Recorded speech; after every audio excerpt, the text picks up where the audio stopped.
pertama bernama Ismail. Ia lahir dari istri kedua Nabi Ibrahim alaihissalam yang bernama Siti Hajar. Putra keduanya yang bernama Ishak lahir dari istri pertama yang bernama Siti Sarah. Kedua putra Nabi Ibrahim ini diangkat sebagai nabi sekaligus rasul oleh Allah SWT. Apabila Nabi Ismail alaihissalam dikenal sebagai pemimpin yang selalu menepati janji dan penyabar, maka Nabi Ishak alaihissalam dikenal sebagai pemimpin yang sangat soleh dan berilmu. Kata Ishak berasal dari bahasa Yunani yang berarti tertawa atau tersenyum. Hal ini dikarenakan Siti Sarah tersenyum saat mendengar berita bahwa Allah SWT akan menganugerahi seorang anak di usianya yang tua. Nabi Ishak alaihissalam lahir dan besar di Palestina. Ia lahir saat Nabi Ibrahim berusia 100 tahun, sedangkan ibunya yang bernama Siti Sarah telah berusia 90 tahun. Dikisahkan bahwa Siti Sarah adalah seorang wanita yang sangat cantik. Ia adalah perempuan paling cantik di bumi setelah Siti Hawa atau istri Nabi Adam alaihissalam. Karena kecantikannya inilah maka Raja Mesir jatuh hati dan membawa Siti Sarah ke istana untuk dijadikan istri. Namun Allah SWT melindungi Siti Sarah dengan membuat Raja Mesir membatalkan niatnya dan membebaskannya. Bahkan Siti Sarah dihadiahi oleh Raja Mesir seorang wanita yang bernama Siti Hajar yang bertugas menemani serta melayani Siti Sarah. Setelah dibebaskan oleh Raja Mesir, Siti Sarah dan Nabi Ibrahim alaihissalam diizinkan menetap di Mesir dan memulai usaha pertanian juga peternakan hingga menjadi kaya raya. Dalam menjalankan usahanya, Nabi Ibrahim juga dibantu oleh keponakannya yaitu Nabi Lut alaihissalam. Walaupun hidup berkecukupan, tetapi Nabi Ibrahim belum dikaruniai momongan. Hingga akhirnya Nabi Ibrahim memutuskan untuk meninggalkan Mesir dan kembali ke kampung halamannya di Palestina untuk berdakwah. Sedangkan Nabi Lut beserta keluarganya memutuskan untuk hijrah ke Yordania dan bermukim di kota Sodom. Tahun demi tahun berlalu di Palestina. Nabi Ibrahim belum juga memiliki anak. Setelah berpikir lama, maka Siti Sarah mengizinkan Nabi Ibrahim alaihissalam untuk menikahi Siti Hajar supaya mendapatkan keturunan.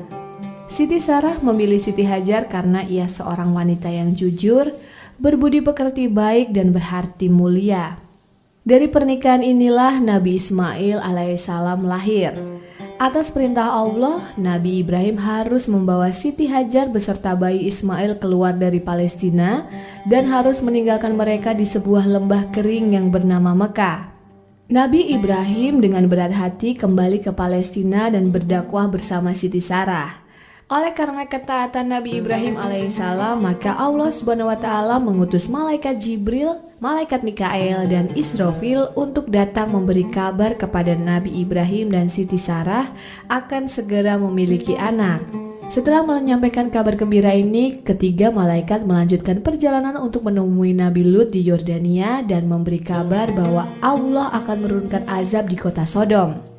Sebelum dikaruniai putra, nama Siti Sarah adalah Sarah. Kemudian setelah mendapatkan kabar gembira akan melahirkan seorang putra, Allah SWT memerintahkan Nabi Ibrahim agar merubah nama istrinya menjadi Sarah.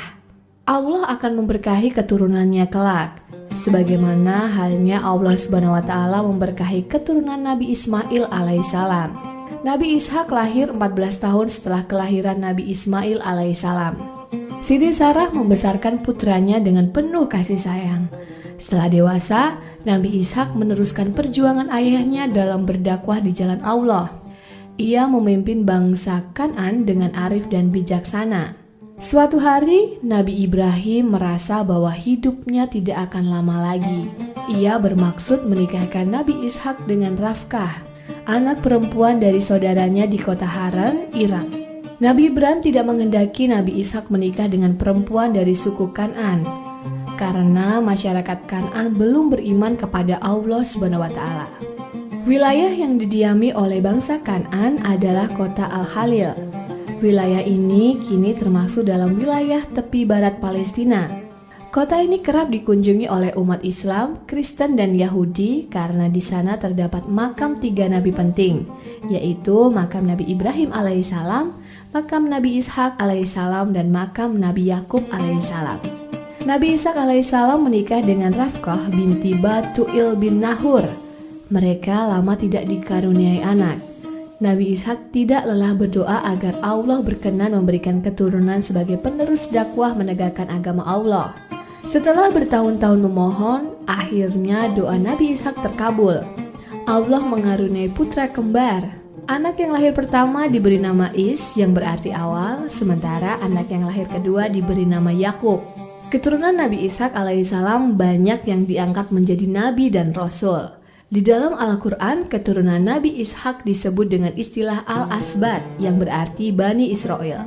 Putra Nabi Ishak yang bernama Is menurunkan Nabi Ayub alaihissalam dan Nabi Zulkifli alaihissalam.